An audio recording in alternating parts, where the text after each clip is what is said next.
जीवामृत तैयार कर रहे हैं। सबसे पहले इसमें हमने 5 किलो गोबर का इस्तेमाल करना है।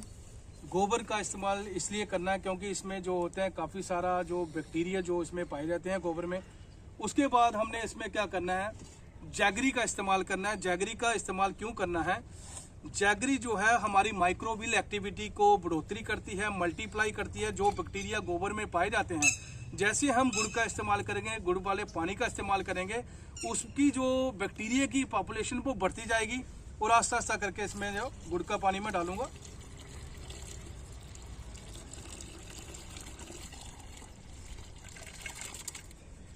कोशिश करनी चाहिए कि जो गुड़ वाला पानी है, गुड़ को सुबह ही भिगो के पानी में रख देना चाहिए।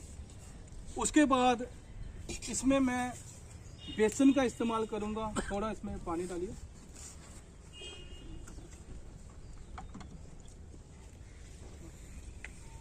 इसमें मैं बेसन का इस्तेमाल करूंगा। चाहे चने की जो दाल होती है छिलके के समेत, उसका इस्तेमाल कर सकता हूं।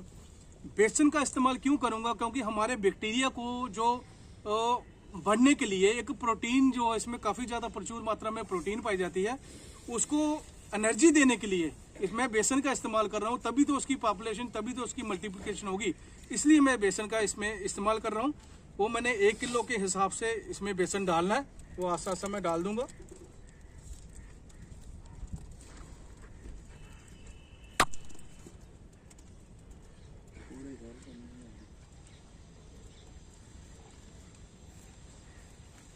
उसके बाद आस्था से मैं इसमें फिर गौमूत्र का इस्तेमाल करूंगा। 2 लीटर गौमूत्र का इस्तेमाल करूंगा।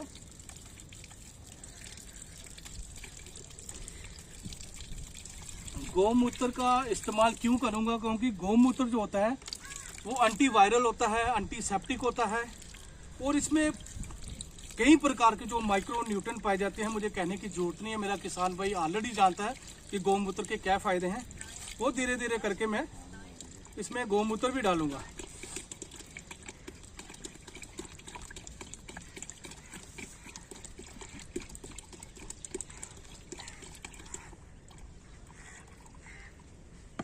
उसके बाद इसमें मैं जो लाइफ साइल होती है, जैसे मैंने पहले बोला, लाइफ साइल वो साइल होती है जहाँ पे हम कोई उत्पाद करते हैं, जहाँ पे कुछ पैदा होता है, उसको हम लाइफ साइल बोलते हैं। अगर बड़ की वृक्ष की मिट्टी मिल जाए आसपास की, वो भी चलेगा। तो जहाँ पीपल के पेड़ की मिट्टी मिल जाए वो भी चलेगा। अगर नहीं मिलती, ये हमने साइल ऐसी ली है जहाँ पे पेस्टिसाइड और इंसेक्टिसाइड का इस्तेमाल नहीं हुआ है, तो ये लाइफ साइल है, वो भी मैं 1 किलो के हिसाब से इसमें डालूंगा।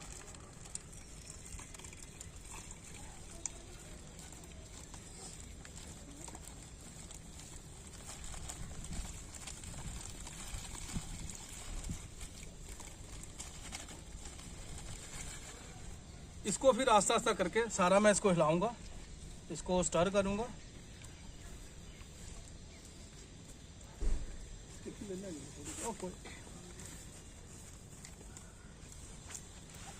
इसको सारा हिलाने से फिर क्या करूंगा, जो मेरा मेन ड्रम होगा, मेन ड्रम में इसको मैं डालूंगा।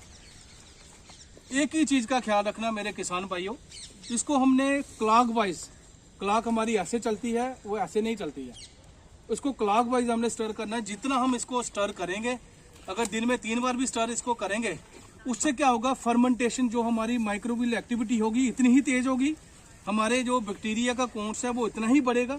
इसलिए इसको तेजी से अच्छी तरह वो करना चाहिए। उसके बाद इसको मैं ड्रम में डाल दूंगा, जिसमें 20 लीटर पानी पड़ा होगा।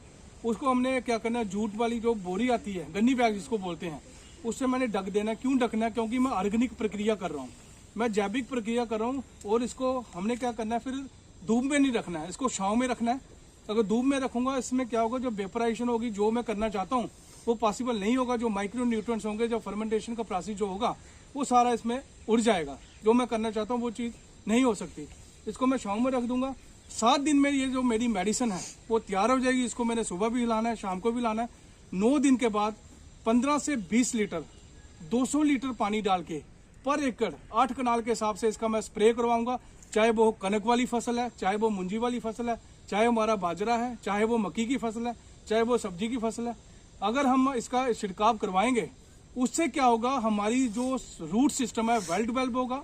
हमारे प्लांट में प्लांट डिफेंसिव मैकेनिज्म होता है कि अगर मेरा इम्यून सिस्टम ठीक होगा ना, तो मैं जो भी खाऊंगा मुझे पच जाएगा। ऐसे प्लांट में प्लांट डिफेंसिव मैकेनिज्म होता है, ये चीज़ जो है उस चीज़ को इम्प्रूव करेगी। जो हमारी ज़मीन का जो हार्ड पैन बना हुआ है, जिसको हम बोलते हैं करंट बन गया है दूसरी परिभाषा में, जहाँ हमारी जो physical as well as chemical property जो साइल की हैं, heavy dose of chemical fertiliser डाल के उसका जो वो स्ट्रक्चर है वो बिगड़ गया है। ऐसी चीज़ें डालने से वो स्ट्रक्चर में भी सुधार होगा, वो साइल कंडीशनर का काम करेगा और जो हमारी पीएच है वो भी मेंटेन होगी। दूसरा, मैं आपके माध्यम से अपने किसान भाइयों को एक मैसेज और देना चाहता हूँ। अगर स्प्रे वो नहीं करना चाहते हैं, फिर उन्होंने क्या करना है, इसको 100 लीटर ये सोल्यूशन जीवामृत का लेके 200 लीटर पानी डाल के अपने खेत में ऐसे भी वो स्प्रे कर सकते हैं। 2-3 साल तक स्प्रे करने से क्या होगा, उसके बाद जीवामृत डालने की उनको जरूरत नहीं होगी। उनकी साइल फर्टिलिटी है, जो साइल कंडीशनिंग है, जो वो बिल्कुल इंप्रूव हो जाएगी। मैं आपके माध्यम से अपने किसान भाइयों को एक मैसेज देना चाहता हूं कि हमारा किसान भाई जो है ऐसी विधियों पे भी आने की कोशिश करें। नाम Arun Jaral, farm manager, Jammu province agriculture experimental farm, जिसको हम JPMP फार्म बोलते हैं, तालाब तिलो जम्मू। आज हम यहाँ पे जीवामृत, जिसको हम ऑर्गेनिक लिक्विड मैन्योर बोलते हैं, जिसको दूसरी परिभाषा में हमारे किसान भाई साइल कंडीशनर भी बोलते हैं, उसका हम एक मेथड डेमोन्स्ट्रेशन यहाँ पे देने जा रहे हैं। उसका मेन मकसद यही है कि हमारा किसान भाई जो है वो हाईली इंसेक्टिसाइड, पेस्टिसाइड या केमिकल खादों का हाईली डोज जो डालता है, उससे हमारी ज़मीन का स्तर है जो वो बिगड़ रहा है, जिसकी फिजिकल प्रॉपर्टीज़ जो हैं वो भी बिगड़ रही हैं, और उसमें क्या हो रहा है कि हार्ड बैंड क्रिएट हो रहा है। तो हम चाहते हैं हमारा किसान भाई ऐसी विधियों पे भी आने की कोशिश करे। इससे करने से क्या होगा, हमारी जो साइल की जो पीएच है वो इम्प्रूव होगी, हमारी साइल फर्टिलिटी, जिसको हम बोलते हैं कि उपजाऊ शक्ति ज़मीन की, वो कम होती जा रही है। क्योंकि हम हैवी डोज ऑफ फर्टिलाइजर जो हमारे किसान भाई आजकल खेत में डाल रहे हैं, वो अगर 1 क्विंटल यूरिया खेत में डालेंगे, उसका 22 किलो ही हमारे पौधे को चाहिए, लेकिन हमने तो 1 क्विंटल यूरिया खेत में डाल दिया, लेकिन वो राख बन के ऐसे ज़मीन के अंदर पड़ा हुआ है। तो और ऐसी चीज़ें डालने से वो सॉल्युबल फॉर्म में आ जाएगा। दूसरा क्या होगा, इससे हम डालने से हमारी जो उत्पादन है वो भी बढ़ेगा, उसमें बढ़ोतरी होगी प्रोडक्शन एंड प्रोडक्टिविटी में। तो हम इसमें सबसे पहले मेथड डेमोन्स्ट्रेशन में हमने क्या किया, हमने गोबर का इस्तेमाल किया। गोबर का इस्तेमाल इसलिए किया क्योंकि इसमें प्रचुर मात्रा में जो माइक्रो न्यूट्रिएंट्स पाए जाते हैं गोबर में। उसके बाद हमने लिविंग साइल, जिसको मिट्टी बोलते हैं, मिट्टी में प्रचुर मात्रा में माइक्रो न्यूट्रिएंट पाए जाते हैं, बैक्टीरियाज होते हैं। उसके बाद हमने इसमें बेसन का इस्तेमाल किया। बेसन का इस्तेमाल मैंने इसलिए किया क्योंकि वो उसमें हाईली प्रोटीन होती है। प्रोटीन जो है वो हमारी जो माइक्रोबियल एक्टिविटी को बढ़ाने में काफ़ी कारगर होती है। इसके बाद इसमें मैंने गुड़ का इस्तेमाल किया, जिसको जैगरी बोलते हैं। अगर गुड़ नहीं मिलता, आप रो का जो जूस होता है, जूस का भी इस्तेमाल कर सकते हैं। अगर जूस भी नहीं मिलता तो 12 जो हमारे कहते हैं ना केले होते हैं जो पके हुए, उसका इस्तेमाल भी हम इसमें कर सकते हैं। ऐसा करने में क्या होता है कि जो गुड़ होता है वो माइक्रोबियल एक्टिविटी को तेज़ करता है, बैक्टीरियाज की पॉपुलेशन को बढ़ाता है। उसके बाद हमने इसमें गौमूत्र का इस्तेमाल किया। गौमूत्र का इस्तेमाल इसलिए किया क्योंकि वो एंटीसेप्टिक का काम करता है, एंटीवायरल का काम करता है। मेरे किसान भाइयों को बताने की ज़रूरत नहीं कि गौमूत्र के क्या फ़ायदे हैं। हम चाहते हैं कि ये जो विधि है, ऐसी विधियों पे किसान भाई आने की कोशिश करे, चाहे उसने कनक की फसल लगाई है, चाहे बाजरा है, मक्की है, कोई भी फसल लगाई है। तो मेरा किसान भाई जो है 20 दिन की क्रॉप हो, उसमें एक स्प्रे कर सकता है। दूसरा, जब 45 दिन की क्रॉप आती है, जिसको हम बोलते हैं 60 दिन के बाद गब्बे में आती है कनक, उसमें स्प्रे कर सकता है। उसमें स्प्रे की मात्रा ये रहेगी 15 से 20 लीटर, उसमें 200 लीटर पानी डाल के वो हमारा किसान भाई जो है पर एकड़ में स्प्रे कर सकता है।